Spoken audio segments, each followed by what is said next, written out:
जय हिंद स्टूडेंट्स। आपका हमारे नए चैनल में स्वागत है और आप आज पढ़ेंगे इंग्लिश ग्रामर। इंग्लिश ग्रामर में बहुत ही इम्पोर्टेंट चैप्टर है use of there and it.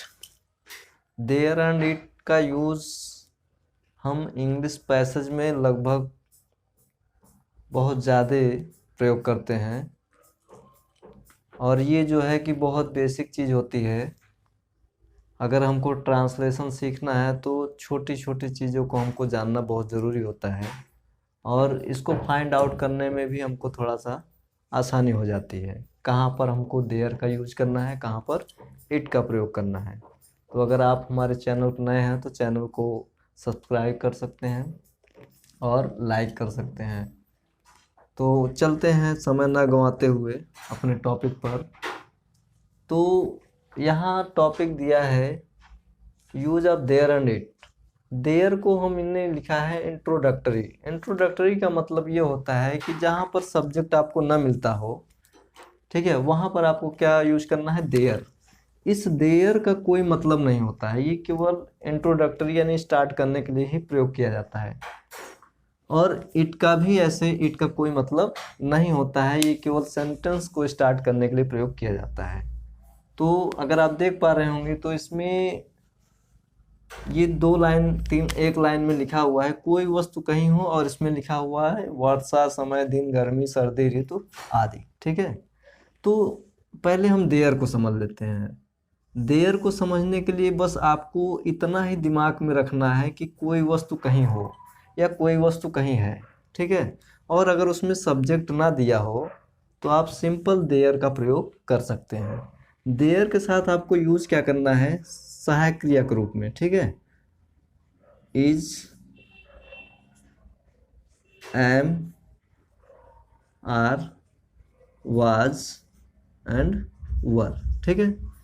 तो आपको इन्हीं में से यूज करना है। कभी कभी विल या शैल का भी प्रयोग किया जा सकता है, ठीक है।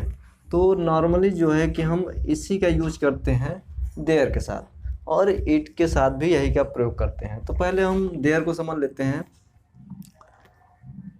तो जैसे मान लीजिए एक कुआं है, एक कुआं है, तो इसमें हम देख रहे हैं कि इसमें सब्जेक्ट आपको नहीं मिल रहा है, ठीक है ना।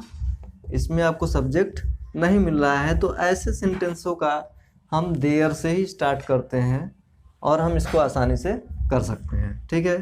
तो एक कुआं है तो हम इसको लिख सकते हैं देयर इज अ वेल। एक कुआं है, ठीक है।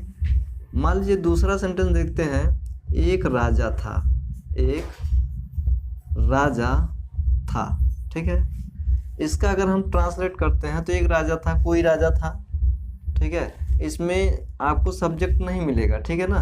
तो जहाँ पर आपको सब्जेक्ट ना मिले वहाँ पर हम देयर से शुरुआत करते हैं, इसलिए इसको इंट्रोडक्टरी देयर कहा जाता है। और जब ये किसी सेंटेंस के बीच में आता है तो इसका मतलब वहाँ भी होता है, जैसा कि आप लोग पढ़े होंगे, नहीं पढ़े होंगे तो आगे पढ़ेंगे। तो एक राजा था तो क्या हो जाएगा, there was a king, there was a king. तो यहाँ पर हम देख रहे हैं कि देयर का कोई मतलब नहीं है, ठीक है ना। तो ऐसे देयर को हम इंट्रोडक्टरी देयर कहते हैं। और एग्जाम्पल हैं, जैसे आप देख सकते होंगे कि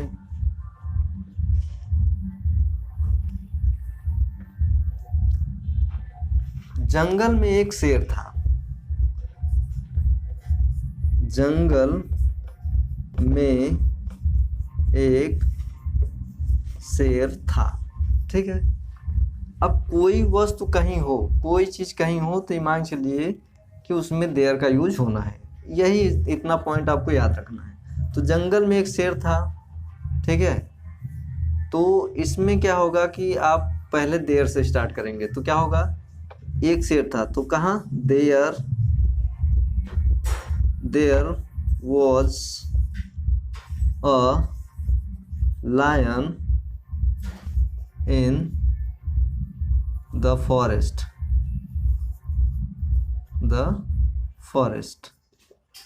ठीक है, there was a lion in the forest. ठीक है, तो यहाँ पर देख रहे हैं कि कोई वस्तु कहीं हो जहाँ पर आपको सब्जेक्ट ना मिले, वहाँ पर आपको देयर का यूज कर देना है। तो आप लोग फार्मूला अगर नहीं जानते हो तो जान लीजिए, जब भी सब्जेक्ट आपको लिखना होता है तो यहाँ सब्जेक्ट में क्या होगा, देयर आप यूज करेंगे, और बी वर्ब मतलब EJMR plus object plus other, ठीक है,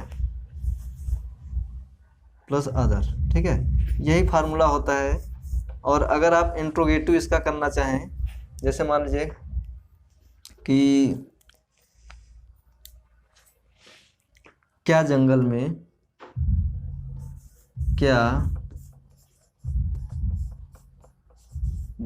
में एक आदमी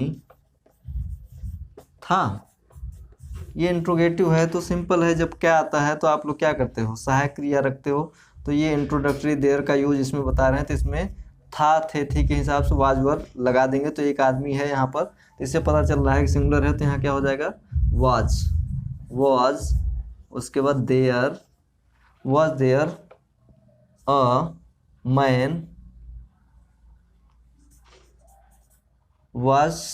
मैन, इन द फॉरेस्ट, यहाँ क्वेश्चन मार्क हो जाएगा, ठीक है।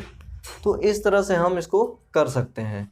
अब WH टाइप में क्या होता है, जैसे मान लीजिए गांव में 10 कुएं नहीं थे, अब इसको मिटा देते हैं, इसमें देख लेते हैं,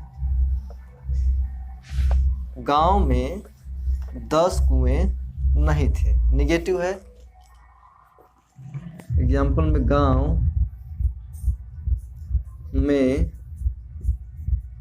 10 कुएं नहीं थे, ठीक है।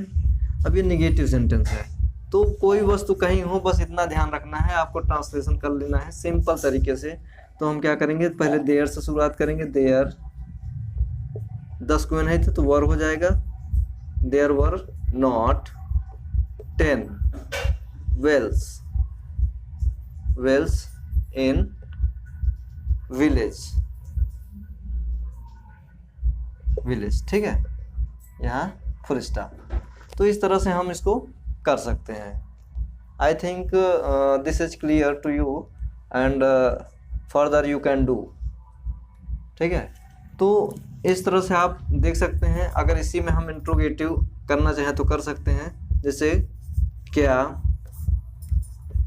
गांव में 10 कुएं नहीं थे, ये इंट्रोगेटिव नेगेटिव है, तो इसमें जब क्या आता है तो हम पहले क्या करते हैं, हेल्पिंग वर्ब रखते हैं, हेल्पिंग वर्ब नहीं है तो बी वर्ब रखते हैं। तो यहाँ थे है तो थे के हिसाब से, अब यहाँ पे देखा जाए तो 10 कुएं मतलब प्लूरल है, तो यहाँ वर्ब पहले हो जाएगा, वर हो गया। उसके बाद आपको देयर का यूज करना है, देयर, वर देयर, फिर नॉट हो जाएगा, वर देयर नॉट। उसके बाद 10 wells इन विलेज, ठीक है। तो इस तरह से हम देयर का प्रयोग कर सकते हैं। बस आप इतना ही ध्यान रखिए कि कोई वस्तु कहीं हो तो वहाँ पर सब्जेक्ट नहीं रहता है, और ऐसी स्थिति में हम क्या करते हैं, देयर का प्रयोग करते हैं। जब आपका यस और नो टाइप में रहेगा तो आपका हेल्पिंग वर्ब पहले हो जाएगा, जब WH टाइप रहेगा तो आप WH टाइप को बाहर निकाल के उसके बाद रखेंगे, फिर देयर रखेंगे, इस तरह से चलेगा, ठीक है। तो ये था आपका देयर। और बहुत ही सरल शब्दों में अगर ऐसे नहीं समझ पाओगे तो फिर समझ नहीं आएगा, तो मेहनत करो। अब बात आती है इट की। इट में यहाँ दिया है वर्षा, समय, दिन, गर्मी, सर्दी, ऋतु। अगर ये चीज़ें आती हैं तो आपको क्या करना है, इट का प्रयोग करना है। जैसे देख लेते हैं, आज बहुत सर्दी है, क्या है, सर्दी है।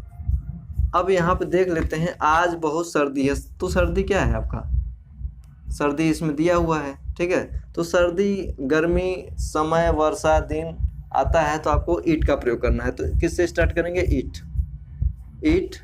उसके बाद क्या हो जाएगा? इज, वेरी मतलब बहुत, वेरी कोल्ड।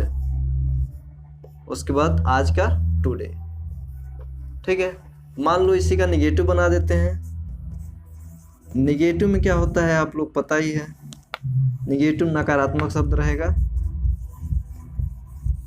निगेटिव सेंटेंस में क्या होगा कि इसी को हम आज बहुत गर्मी नहीं है, तो ये आपका निगेटिव हो गया। तो सिंपल तरीके से करना है, इट इज नॉट। हमेशा हेल्पिंग वर्ब के बाद आपका बी वर्ब के बाद नॉट लग जाता है। It is not very hot, it is not very hot today. इस तरह से आप कर सकते हैं, ठीक है।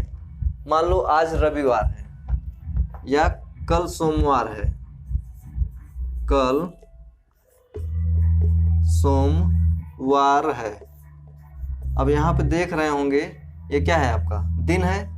तो दिन में क्या होगा? इट का प्रयोग होगा। तो क्या हो जाएगा? It, it is Monday, Monday, it is Monday. Yesterday क्या हो जाएगा? सॉरी, टुमारो क्या हो जाएगा? टुमारो।